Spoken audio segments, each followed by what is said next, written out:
2024 সালের ঐতিহাসিক জুলাই বিপ্লব, যা কোটা আন্দোলনের হাজারো শহীদের ত্যাগের বিনিময়ে পাওয়া দ্বিতীয় স্বাধীনতা।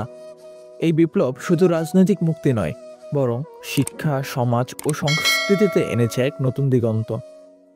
স্বৈরাচার মুক্ত এই নতুন বাংলাদেশের শিক্ষা ব্যবস্থায় এনেছে নিরপেক্ষতার ছোঁয়া, যেখানে দলীয়করণের ছাপ মুছে ফেলে জাতীয় ঐক্য ও মুক্তিযুদ্ধের চেতনাকে শিশুদের মাঝে জাগ্রত করা হয়েছে।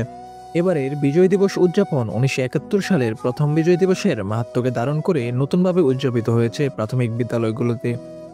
দেশজুড়ে আয়োজিত তারুণ্য উৎসব এই শিশুদের সৃজনশীলতা আর দেশপ্রেম ফুটে উঠেছে চিত্রাঙ্কন প্রতিযোগিতা, আলোচনা সভা এবং সাংস্কৃতিক পরিবেশনার মধ্য দিয়ে। শিশুরা তাদের আঁকায় তুলে ধরেছে 1971 সালের মুক্তিযুদ্ধের সাহসগাথা এবং 2024 সালের জুলাই বিপ্লবের চেতনা। দলীয়করণের বাইরে গিয়ে এমন নিরপেক্ষ উদযাপনের ফলে তারা শিখেছে জাতীয় ইতিহাসের প্রকৃত রূপ।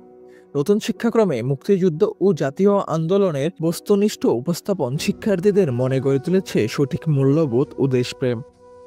আজকে আমরা তারুণ্যের প্রতীকের মাধ্যমে বিজয় উৎসব পালন করছি।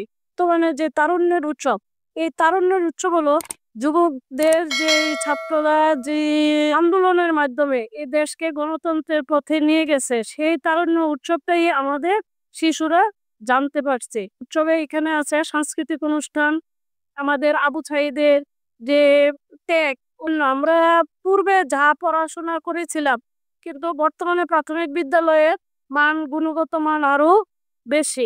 এখন আমরা বইয়ের চাপ থাকে না, ল্যাপটপের মাধ্যমে পড়াশোনা করতে পারি। তারপরে উপবৃত্তি, তারপরে মাল্টিমিডিয়া ক্লাসরুম, সুযোগ সুবিধাগুলি সম্পূর্ণ আমরা বুক করতে পারছি এই তারুণ্য উৎসবের মাধ্যমে।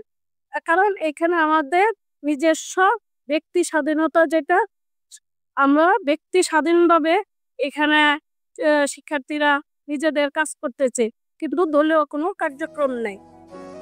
এই উদযাপন শুধু বিজয় দিবসের স্মরণ নয়, এটি একটি প্রজন্মকে ঐক্যবদ্ধ, সৃজনশীল এবং ন্যায়ভিত্তিক বাংলাদেশ গড়ার প্রেরণা যোগাবে। হাজারো শহীদের আত্মত্যাগ ও চেতনার এই উত্তরাধিকার বহন করবে আগামী দিনের বাংলাদেশ।